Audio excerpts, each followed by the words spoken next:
अस्सलाम वालेकुम।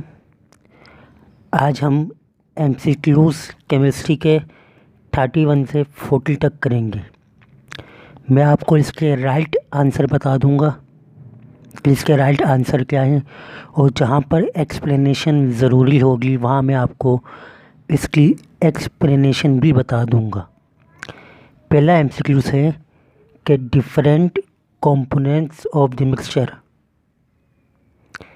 Have different RF values due to. इसका राइट आंसर है आपके पास, क्योंकि इनका डिस्ट्रीब्यूशन कोफिशिएंट डिफरेंट होता है। हर सॉल्वेंट का अपना डिस्ट्रीब्यूशन ऑफ कोफिशिएंट होता है, इसलिए RF भी क्या होता है, डिफरेंट होता है, क्योंकि RF डिपेंड करता है डिस्ट्रीब्यूशन कोफिशिएंट पर। सही है। हमारे पास 32 है कि solvent extraction is an equilibrium process बिल्कुल, and it is control by distribution law. मैंने बहुत पहले ये एमसीक्यूज़ करवाया था कि सॉल्वेंट एक्सट्रैक्शन जो है ये डिस्ट्रीब्यूशन लॉ को फॉलो करती है, इसलिए इसका राइट आंसर क्या है, डिस्ट्रीब्यूशन लॉ इसका राइट आंसर है। 433 है हमारे पास। Solvent extraction method is particularly useful technique for separation when product to be separated is volatile and thermal unstable. सही ना। वोलेटाइल जो कि नॉर्मल टेम्परेचर पे चेंज हो जाए गैस के अंदर, और वो जो थर्मली अनस्टेबल होते हैं, इनकी सेपरेशन करने के लिए हम सॉल्वेंट एक्सट्रैक्शन को यूज़ करते हैं। तो वोलेटाइल या थर्मली अनस्टेबल, वोलेटाइल का मतलब है वो जिनका जो नॉर्मल टेम्परेचर पे बहुत गैसेस में फ़ौरन चेंज हो जाते हैं, या वो जो थर्मली अनस्टेबल होते हैं। ऐसे सॉल्वेंट को, ऐसे कंपोनेंट्स को अलग करने के लिए हम सॉल्वेंट टेक्निक को इस्तेमाल करते हैं। कह रहा है equal solution of iodine is prepared first by dissolving which component in water. बात कर रहा है आयोडीन की, तो इसमें आयोडीन किसके पास है, पोटाशियम आयोडाइड। आपको पता है जब हम इसको वाटर के अंदर डिज़ोल्व करते हैं तो ये हमें आयोडीन 3-1 देता है, जो कि किस में कलर में होता है, ये ब्राउन कलर में होता है। और जब हम इसको कार्बन टेट्राक्लोराइड के अंदर डिज़ोल्व करते हैं तो ये पर्पल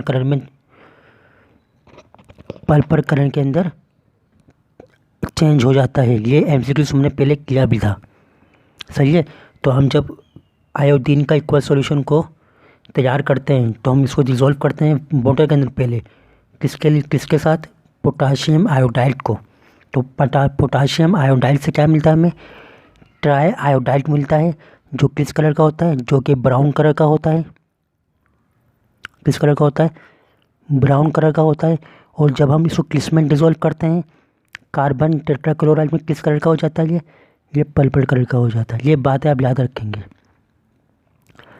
अच्छा, फिर हमारे पास है 35 कह रहा है द मीनिंग ऑफ क्रोमैट्स इज, इसका ए है कलर राइटिंग। कलरलेस नहीं, कलर फॉर्मिंग भी नहीं, कलर सेपरेटिंग भी नहीं। इसका राइट आंसर क्या है, कलर राइटिंग। 36 कह रहा है आपको the solvent which added later in solvent extraction is good, है ना।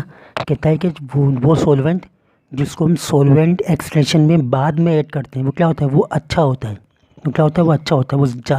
वो पहले वाले से ज़्यादा डिज़ोल्व हो जाता है सॉल्वेंट एक्सट्रैक्शन के अंदर। सॉल्वेंट के अंदर वो सॉल्यूट ज़्यादा डिज़ोल्व हो जाता है।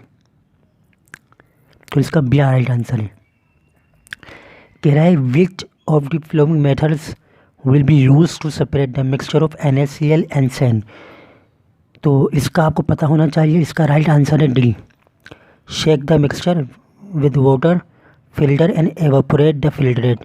होता क्या है, होता ये कि हम एक बीकर लेते हैं, इस बीकर के अंदर हम क्या करते हैं, इस बीकर के अंदर हम वाटर को लेते हैं, इस बीकर के अंदर हम पानी को लेते हैं, NaCl को लेते हैं, प्लस SiO2 यानी कि सैन को लेते हैं। इसको मिक्सचर को लेने के बाद हम कहते हैं इसको अलग करें, इसको अलग करें। अब अलग कैसे कर सकते हैं हम? सबसे पहले क्या करते हैं हम, सबसे पहले हम इसको मिक्सचर में कोई ना शेक करते हैं सही से मिक्सचर को पानी के अंदर। मतलब हमें 3 चीज़ें ली हैं, मतलब इन दो को हमने पानी के अंदर डिज़ोल्व कर दिया। तो पहले शेक करा मिक्सचर को, हमने किसी पानी के साथ शेक किया अच्छा खाना। मिक्स करने के बाद क्या किया हमने, मिक्स करने के बाद हमने एक फ़िल्टर लिया, एक हमने बीकर लिया, इस बीकर के ऊपर हमने फ़िल्टर पेपर रख दिया। क्या रख दिया? फ़िल्टर पेपर रख दिया। और फिर हमने इस फ़िल्टर पेपर से को मिक्सचर को फ़िल्टर पेपर में डाला। तो फ़िल्टर पेपर में डालने के बाद हुआ क्या, हुआ ये कि जो बॉटम में पानी प्लस NaCl आ गया, और जो SiO3 थे, 2 थे, सैन जो था, ये फ़िल्टर पेपर में क्या हो गया, रुक गया। फ़िल्टर पेपर में इसको रोक लिया। क्यों? क्योंकि जो SiO2 के जो पार्टिकल्स होते हैं, इनका साइज़ बिगर होता है फ़िल्टर पेपर के पोर्स से, तो ये फ़िल्टर पेपर से पास नहीं हो पाते। तो हम क्या करते हैं, हम पानी, NaCl और SiO2 में से NaCl को अलग करते हैं by filter paper. Filter paper से अलग कर लेते हम, फ़िल्ट्रेशन कर लिया हमने, सही ना, क्योंकि फ़िल्ट्रेशन यूज़ करते हम इनसॉल्युबल को अलग करने के लिए। तो ये इनसॉल्युबल था, इसको मैंने अलग कर लिया। इसके बाद क्या किया हमने, यहाँ देखें, पहले हमने मिक्सचर को शेक किया वाटर के अंदर, फिर फ़िल्टर पेपर आ गया, उससे हमने SiO2 को अलग कर लिया। अब क्या बचा हमारे पास, अब हमारा बचा NaCl के अंदर, पानी के अंदर NaCl, ये पानी के अंदर NaCl बचा, नमक। अब क्या करेंगे हम इसको बीकर को हीट कर देंगे। क्या कर देंगे? हीट कर देंगे। हीट मतलब एवापोरेट करेंगे। एवापोरेट से क्या होगा, एवापोरेट से जो वाटर है ये वेपर बन के उड़ जाएगा, नीचे क्या बच जाएगा, सारा बीकर के अंदर नमक बच जाएगा। ये क्या बन जाएगा, नमक नीचे बच जाएगा। तो हम कहेंगे इसको डी इसका राइट आंसर है। तो मेरी बात समझ में आई? सबसे पहले क्या करेंगे हम, हमें जब NaCl को और SiO2 को अलग करना हो, क्या करेंगे, दोनों को सबसे पहले पानी में डिज़ोल्व कर देंगे। तो 3 चीज़ें आ गई। डिज़ोल्व करने के बाद हम SiO2 को किससे अलग करेंगे, फ़िल्टर पेपर से, फ़िल्ट्रेशन से, और इन दोनों को किससे अलग करेंगे, एवापोरेशन प्रोसेस से। एवापोरेशन एक टेक्निक है, तो उस टेक्निक से हम इसको अलग कर देंगे, है ना। तो इसका राइट आंसर डी है हमारे पास। कह रहे water insoluble organic compound is पेपर by the reaction of salicylic acid with the mixture of acetic acid and acetic anhydride. Which one of the following techniques will be used for the separation of expelling?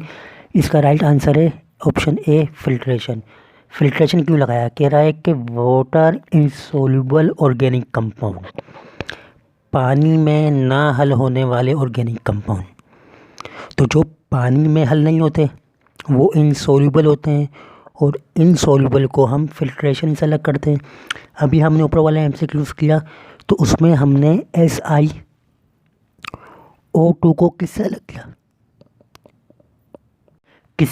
किया, था हमने इसको अलग किया था filter paper से। क्यों? क्योंकि ये पानी में इनडिज़ोल्व था, यानी कि पानी में इनसॉल्युबल था। तो जो पानी में इनसॉल्युबल ऑर्गेनिक कंपाउंड होते हैं उनको हम अलग करते हैं फिल्ट्रेशन से। इसका राइट आंसर फिल्ट्रेशन आ जाएगा। क्या है, filtration by glass funnel and filter paper is very slow, इसका ऑप्शन क्या है, सी है। स्लो क्यों होता है, देखें, बिगड़ लिया आपने, फिल्टर पेपर लगाया, सही है, ये फिल्टर पेपर है आपके पास, आपने सॉल्यूशन डाला, सॉल्यूशन में जो पार्टिकल आना चाहते थे नीचे आ गए मिसाल के तौर पर। अब क्या होगा, अब होगा ये, क्योंकि जो पार्टिकल इनसॉल्युबल है, क्या है, इनसॉल्युबल है, वो फ़िल्टर पेपर में आ जाएंगे। तो फ़िल्टर पेपर में आएंगे तो फ़िल्टर पेपर के जो पोर्स हैं उनको ब्लॉक कर देंगे। जब उनको ब्लॉक कर देंगे तो जो सॉल्यूशन फ़िल्टर पेपर से पास होना था वो स्लो होगा, और वक्त के साथ साथ जब ज़्यादा फ़िल्टर पेपर में इनसॉल्युबल पार्टिकल ब्लॉक कर देंगे तो वो बहुत स्लो होंगे। तो फिल्ट्रेशन का प्रोसेस जो है शुरू में फ़ास्ट होता है, याद रखिएगा। सही है, फिल्ट्रेशन का प्रोसेस जो है याद रखिएगा, फिल्ट्रेशन का प्रोसेस स्टार्ट में फ़ास्ट होता है और आहिस्ता आहिस्ता जब ये चलता रहता है तो क्या हो जाता है, स्लो हो जाता है। क्या हो जाता है, स्लो हो जाता है। वजह क्या होती है, वजह बताया मैंने। शुरू में जो फ़िल्टर पेपर पे इनसॉल्युबल पार्टिकल थे वो थे ही नहीं बिल्कुल, तो फास्ट था।